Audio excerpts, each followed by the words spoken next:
তাহলে আমরা ক্যালিবাইক্রমের দ্বিতীয় পর্ব শুরু করি। প্রথম পর্বে আমি যেটা বলেছি সেটা আর একবার হালকা করে বলে দিই। স্থূল পেয়ারা, অলস প্রকৃতির শীতকাতর, শৈলের শীত ঝিল্লি বা ক্ষত থেকে যে সমস্ত স্রাবগুলি হয় চটচটি আঠালো দড়ির ন্যায় বা সুতার ন্যায় টানলে লম্বা হয়। শ্লেষ্মা কাশি বা নিশ্চিত স্রাব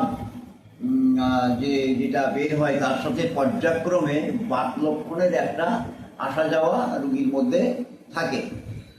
আঙুল দিয়ে চেপে ধরা যায় এমন স্থানের যন্ত্রণা স্থান পরিবর্তন করে। আর রুগীর রোগ লক্ষণগুলি ভোর 2-3টে থেকে বৃদ্ধি হয় 5টার মধ্যে, বুঝতে পেরেছো তো? আর মাথার যন্ত্রণা শুরু হওয়ার আগে চোখে ঝাপসা থাকে, মাথার যন্ত্রণা যখন ফিরিয়ে আসে তখন সে চোখের ঝাপসা আর থাকে না। এটা আমরা রুগী শীতকাতর ঠান্ডায় তার ঠান্ডা প্রয়োগে তার রোগ লক্ষণগুলি বাড়ে, আর গরমে গরম প্রয়োগে বা গরম আবহাওয়ায় থাকলে তার রোগ লক্ষণগুলির উপশম হয়। এটা আমাদের ধাতুগত অবস্থা বা চিত্র। এই চিত্রের উপরে যে কোনো স্রাব, নাকের স্রাব, গলার স্রাব, বমির লালা, লিউকোরিয়া, আমশা, সমস্ত স্রাবই কিন্তু চটচটে আঠা টানলে লম্বা হয় দড়ির মতন বা সুতার মতন। এটা মনে রাখতে হবে। শীতকালে ভিজা, ঠান্ডায় সর্দি শ্লেষ্মা কাশি। শীতকালে বা ভিজা ঠান্ডায়, শীতকাল তো ভিজা ঠান্ডা না, শুষ্ক ঠান্ডা। শীতকালে বা ভিজা ঠান্ডা, মানে শীতকালে শুষ্ক ঠান্ডা বা বর্ষাকালের ভিজা ঠান্ডায় কী হয়? শ্লেষ্মা কাশি হয়, ঠান্ডায় রোগ লক্ষণগুলি আক্রান্ত হয়। আর এর সাথে পর্যায়ক্রমে বাত লক্ষণের একটা আসা যাওয়া রুগীর মধ্যে পাওয়া যায়। রুগীর যদি দীর্ঘ কেস রেকর্ড করা যায় তাহলে সে বলবে যে আমার এইগুলি এক সময় হয়, আবার এইগুলি এক সময় হয়। প্রথমে বলবে না, তার কারণ ঠান্ডা শ্লেষ্মা হলে ওই ডাক্তারের ওষুধ খায়, আর ব্যথা হলে ওই ডাক্তারের ওষুধ খায়। ব্যথা হলে ব্যথা কমে যায়, আবার ওইটা তৈরি হয়, আর ওইটা হলে ওই ওষুধগুলি খায়, আবার ব্যথা তৈরি হয়, রুগী ছাড়ে না। আচ্ছা, গরমকালে ইহার ভ্রাম্যমাণশীল বাতের ব্যথা আসা যাওয়া করে গরমকালে। তাই শীতকালে আর জলীয় ঠান্ডায় এর শ্লেষ্মা কাশি দ্বারা আক্রান্ত হয়, আর গরমকালে বাত লক্ষণের আবির্ভাব হয়। আবার সেই বাত লক্ষণ ঠান্ডায় বাড়ে। তাই কোন কালে শ্লেষ্মা কাশি স্রাবিত হয় আর কোন সময় তার বাতের লক্ষণগুলি আসে, আর বাতের লক্ষণগুলির নেচার কেমন, আক্রান্ত স্থান কতখানি জায়গা বেঁচে থাকে, এটা আমাদের খেয়াল করতে হবে। ইয়ার সন্ধিবাত এক সন্ধি হইতে আর এক সন্ধিতে শিফটিং পেন পরিবর্তন হয়, ভ্রমণ করে বেড়ায়, আর আঙুল দিয়ে টিপে ধরা যায় এমন ধরনের ছোট ছোট স্থানে তার ব্যথা হয়, ছোট ক্ষুদ্র ক্ষুদ্র স্থানে। আর ব্যথার মধ্যে সুচ ফোটানো অনুভূতি থাকে, ব্যথার মধ্যে সুচ ফোটানো একটা অনুভূতি থাকে। অতি তীব্র কনকনানি যন্ত্রণা, সুচ ফোটানো যুক্ত অতি তীব্র কনকনানি যন্ত্রণা, অতি দ্রুত আসে এবং অতি দ্রুত চলে যায়, বুঝলে? তাহলে এই যে লক্ষণগুলি, এই সমস্তগুলি খেয়াল রাখতে হবে। আমরা ক্যালিকার্ভের মধ্যেও পাই খানিকটা এরকম, কিন্তু ক্যালিকার্ভের দুর্বলতা, ঘাম, ভোর রাতে বৃদ্ধি, চোখের উপরের পাতা ফুলে যাওয়া, আর তার মানসিক লক্ষণগুলির সাথে এর কিন্তু পর্যায়ক্রমিক স্রাবের সাথে কিন্তু অনেক পার্থক্য আছে। আচ্ছা, ক্ষুদ্র ক্ষত হোক আর ক্ষত বড় হোক, ক্ষতগুলি মানে পাঞ্চিং মেশিন দিয়ে কাটার মতন ওইরকম গভীর হবে, এবং তার থেকে যা পুষ বের হবে সেটাও চটচটে আঠালো এবং টানলে দড়ির মতন লম্বা হয়, বুঝলে? চারিদিকে গোল, বুঝতে হয় আকৃতি। ক্ষত যদি আকৃতি সুগোল হয়, গভীর, তাহলে মোটামুটি ধরে নেওয়া যেতে পারে এটা ক্যালিবাইক্রমের ক্ষত। এটা কিন্তু আমাদের মনে রাখতে হবে।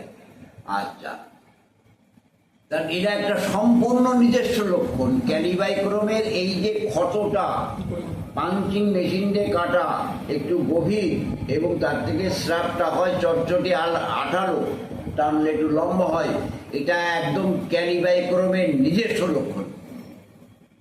দেখা গেল? আচ্ছা, এরকম অনেক সময় একটা লক্ষণের উপরেও নির্ভর করে কিন্তু ওষুধ দেওয়া যায়, কিন্তু তাহলেও চেষ্টা করলে আমরা কিন্তু আরো লক্ষণ ওই সমস্ত রোগীদের থেকে আবিষ্কার করতে পারি। সর্দিস্রাব বন্ধ হলে মাথার যন্ত্রণা, সেই লালাযুক্ত চটচটি আঠালো সর্দিস্রাব বন্ধ যেই হয়ে যাবে সেই মাথার যন্ত্রণা, বুঝলে? আর অনেক সময় এই মাথার যন্ত্রণার যে স্রাবগুলি, সর্দিস্রাবটা হয় আঠালো চটচটি, অনেক সময় দুর্গন্ধ টানলে লম্বা হয়। আর সর্দিস্রাব বন্ধ হয়ে গেলে মাথার যন্ত্রণা বিশেষত দুই ভ্রুর মধ্যখানে অর্থাৎ এইরকম জায়গায় মাথার যন্ত্রণা শুরু হয়। এইরকম জায়গায় মাথার যন্ত্রণা আর একটা মেডিসিন আছে স্ট্যাফিসেগিরিয়া। সে চিন্তা করে, স্ট্যাফিসেগিরিয়া রোগী চিন্তা করে এখানে একটা গোলাকারের বল মতন আটকে আছে। যদিও আমি যখন কম্পারেটিভ করাবো তখন এগুলি আলোচনা করবো, বোঝা গেল? দুই ভ্রুর মধ্যস্থানে, বিশেষত খুব ছোট স্থানেই শুরু হয়, মেলা বড় জায়গা নেই যন্ত্রণা, খুব ছোট স্থানেই শুরু হয়। আর ঠিক যেন মাথার যন্ত্রণা শুরু হওয়ার আগে সেই চোখে ঝাপসা দেখে, মাথার যন্ত্রণা শুরু হওয়ার আগে চোখে ঝাপসা দেখে, আর কিছু দেখতে পাচ্ছে না। আর যেই মাথার যন্ত্রণাটা স্টার্টিং হয়ে যায় তখন কিন্তু আবার সে ভালো দেখতে পায়। এর কোনো প্যাথোলজিক্যাল প্রুফ করে বা প্যাথোলজিক্যাল কোনো পরীক্ষা করে প্রমাণ করা যাবে না। এই সমস্ত লক্ষণগুলি হোমিওপ্যাথির কিন্তু খুব গুরুত্বপূর্ণ লক্ষণ। চোখের ডাক্তার কি বলবে? চোখ তো ভালো আছে। আচ্ছা, ঠিক এমন যন্ত্রণা, মাথার যন্ত্রণা শুরু হওয়ার আগে চোখে ঝাপসা দেখছি বা কিছুই সে দেখতে পায় না, বোঝা গেল? আচ্ছা, যন্ত্রণা বৃদ্ধির সাথে সাথে চোখের দৃষ্টি ফিরে আসে, মাথার যন্ত্রণা শুলে উপশম। ক্যালিবাইক্রোমে অনেক সময় গলার লক্ষণগুলি পাওয়া যায়। পুরাতন নাকের সর্দি, নাক ঝাড়িলে চাপ চাপ দুর্গন্ধ, ওজিনা বলা হয়, ওজিনা। যদি এই নাকের শ্লেষ্মা যদি পুরাতন হয়, নাক ঝাড়লে ওই রকম হলুদ দুর্গন্ধ টানলে লম্বা শ্লেষ্মা নির্গমন হবে, যাকে অনেক সময় ওজিনা বলা হয়, বুঝা গেল?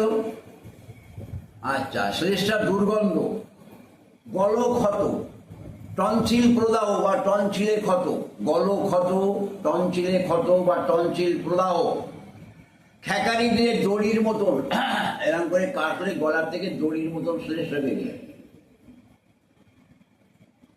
এবং সেটা টানলে লম্বা হয়। বা জিহ্বাতে করে গলা মুখের মধ্যে আনলো, মুখের মধ্যে জিহ্বাতে যদি অনুভূতি করা যায় তাহলে দেখা যায় যে মোটা দড়ির মতন লম্বা শ্লেষ্মা। তাহলে নাকের শ্লেষ্মা বন্ধ হলে মাথার যন্ত্রণার ক্যারেক্টারটা কি তাও বললাম। মাথার যন্ত্রণা শুরু আগে রেখে চোখটা ঝাপসা হয়ে যায়, মাথার যন্ত্রণা ফিরে আসলে চোখের ঝাপসা দৃষ্টি কেটে যায়। নাকের শ্লেষ্মা যদি পুরাতন হয় তাহলে দুর্গন্ধ হবে, হলুদ বর্ণের হবে, এবং নাক ঝাড়লে ওই রকম শ্লেষ্মা নির্গমন হবে, বুঝে গেল? আচ্ছা, চাপ চাপ দুর্গন্ধ। আর এইবার নাকের থেকে যদি গলার মধ্যে যাওয়া যায়, গলক্ষত, টনসিলের উপরে ক্ষত। আবার টনসিলটা অনেক সময় লম্বা হয়ে যায়, টনসিলটা ভুল বলছি, আলজিহ্বাটার লম্বা হয়ে যায়। ক্যালিবাইক্রোমের আলজিহ্বা সাধারণত লম্বা হয়, অ্যাপিসমেলেও এরকম আছে, ফুলে যায়, বুঝলে? পুরাতন নাকের সর্দি, গলা ক্ষত, টনসিলের ক্ষত, গলা খেকারিলে বা দড়ির মতন শ্লেষ্মা বের হয়। জিহ্বা লম্বা করলে, জিহ্বাটা যদি দেখতে চাওয়া যায় তাহলে জিহ্বার গোড়ায় ব্যথা করা যায়। হ্যাঁ, যখন জিহ্বা দেখাবে তখন জিহ্বার গোড়ায় ব্যথা অনুভব করে, এটা বিশেষ লক্ষণ, পরিচয়ক লক্ষণ। আচ্ছা, জিহ্বার গোড়ায় চুল থাকার ন্যায় অনুভূতি, জিহ্বার গোড়ার দিকে চুল থাকার ন্যায় অনুভূতি। অনেক সময় অ্যালুমিনা বা বেশ কতগুলি মেডিসিনের মধ্যে আছে জিহ্বাতে একটা চুল থাকার ন্যায় অনুভূতি, বুঝা গেল? হাঁপানিতে পূর্বোক্তরূপ হেয়ার বৃদ্ধি, হাঁপানিতে পূর্বোক্তরূপ হেয়ার বৃদ্ধি, শ্লেষ্মা বের হলে হাঁপানিতে পূর্ব উক্তরূপ যদি শ্লেষ্মা বের হয়, আর তার যদি পূর্বোক্তরূপ হেয়ার বৃদ্ধি থাকে, আর অপেক্ষাকৃত মুখ দিয়ে দড়ির মতন লালা বের হয়, তাহলে কিন্তু ক্যালিবাইক্রোম এমন ধরনের হাঁপানি আরোগ্য করতে পারে। তাহলে হাঁপানির সাথে যে শ্লেষ্মা নির্গমন হচ্ছে চটচটে দড়ির মতন লম্বা, ভোর রাত্রে সেই হাঁপানির বৃদ্ধি হবে। আর নাক দিয়ে বা মুখ দিয়ে সরিষাগুলি টানলে যেটা আসে বের হয় সেটা লম্বা দড়ির মতন হবে। এর সাথে ওই রাত 2-3টের সময় তার শ্বাসকষ্টটা বৃদ্ধি হবে 5টার মধ্যে। তাহলে আমরা কিন্তু এই ধরনের হাঁপানিও ট্রিটমেন্ট করতে পারি। বুঝে গেল?